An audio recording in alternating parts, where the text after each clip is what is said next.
Today we're at Lowther School in Richmond, and we've got a workshop with Chris Collins, the Blue Pitted Gardener, and he's here to help children and all schools learn how to grow and understand about food and gardening. One of the reasons I'm here today is down to ISS and Mark Davies who do school catering in schools, and basically we marry together on the pretext that I do gardening and they're very interested in school catering and food, so we married those two ideas together. So the school produces food and it ends up being cooked in the canteens which ISS are managing. So that was kind of the relationship was born, and since then it's grown and we've developed Green Fingers, and we hope to be out and about and be in as many schools as we can teaching the concept of seed to plate.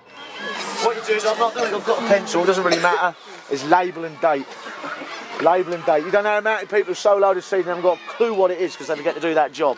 For the summer, beans, pumpkins, stuff like that, which are all tender. The earlier you can get them going in the season, the better crop you're going to have, and the healthier, the stronger the plant. There you go. So you see she's covering the seed right on this bit, can you see? Perfect, look at that. Horticulture's in the making. It'll be after my job in a few years. And I think classrooms are all right and there's things you need to learn in them, but there's also lots you can learn, can apply to outdoors and particularly to nature. So if you're in a school garden, you're covering a number of bases. One is you're finding out about seed to plate, that, you know, how your food's grown. A lot of kids think food comes from polystyrene and plastic and out of supermarkets and fridges, which is, of course they do, because that's the age we live in. It's not their fault. So it's very important that they learn the source of food, where it comes from and what it tastes like when you grow it out of the ground. You've got other things that play into it. Science is a very important thing to understand, I believe. And the fact that if you're growing stuff, you'll learn a bit of biology, a bit of botany, a bit of chemistry, a bit of physics even. So you're learning that. I don't know about you, but I just couldn't stand maths when I was at school. But when I left and became a gardener and I had to measure out a plot of land or something, I then understood what maths was for and I applied it. So it's a great way to get, some kids get lost in classrooms, it's a great way for them to engage them outdoors as well. And I think also you've got obviously the benefits of physical exercise, which is a big discussion at the moment.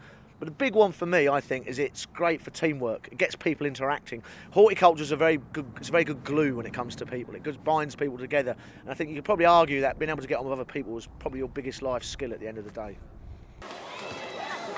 So it's nice and low, that's it, round it goes, put the soil around it. Their food growing grants with ISS involves each of the 30 schools receiving £250 each academic year to spend on food growing. Some of the schools here today will be starting from the beginning. They're the ones we love. If we can engage and turn somebody onto something new, that's very exciting for us. Some of them are experienced, but it doesn't matter what your level is, they always need a bit of cash. So £250 will help to buy timber, soil, all sorts of things to keep them growing. The other part of this is we've negotiated discounts with local suppliers so that grant money goes further. And of course Chris Collins. So training is the other piece of the jigsaw. So we hope by the end of this academic year we'll have 30 primary schools who know about food growing, who are engaged in food growing and want to continue for another year or two.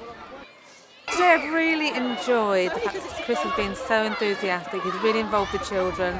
He's shown them so many different aspects of gardening, from the sowing the seed to planting the final tree that they've worked on, which was fantastic. I love the fact that kids got involved, so they will definitely be using the techniques that he's showed us today. In fact, probably tomorrow, I would say. Well, we love having days like today. I think for us, you know, the best way to develop as a school is to share practice and to work with colleagues. So the opportunity to have lots of people come to the school and work with us is brilliant. I think any time you can get somebody in who's an expert and is passionate like Chris is, it just inspires people. You know, and the other sort of spin-off things really, it raises the profile of what we're trying to do as a school. So all of the children have that buy-in. It's been great for some of the children to be able to get out in the allotment and hear that from Chris. We've had other children doing some reporting for our school magazine. We've had other children that have been preparing the meal for lunch times and serving it.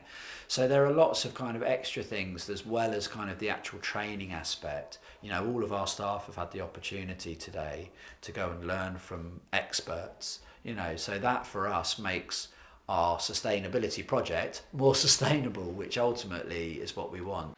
Make yourself new plants. So you've got 2 plants there. You can see the rhizomiums on that. See the runners ones rather. Yeah, see that. See all of those as potential new plant.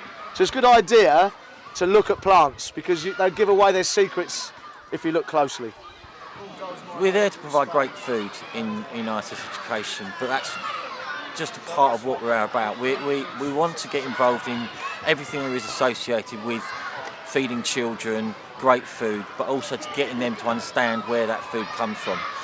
So that's about the farm stories, the food stories, the provenance of the food, but also how to grow it themselves and get engaged with it, as well as cooking. We've got a cooking club here that's being run by the school and we're engaging with that. And then of course there's the great school dinners, and we have about 300 children here in this site, and over 200 of them eat every day, and they enjoy school dinners, and we want that to be replicated to as many schools that we provide catering services. And we know that not just the food, but everything about the school journey and the school food journey is important for the schools, and that's why we're doing what we do.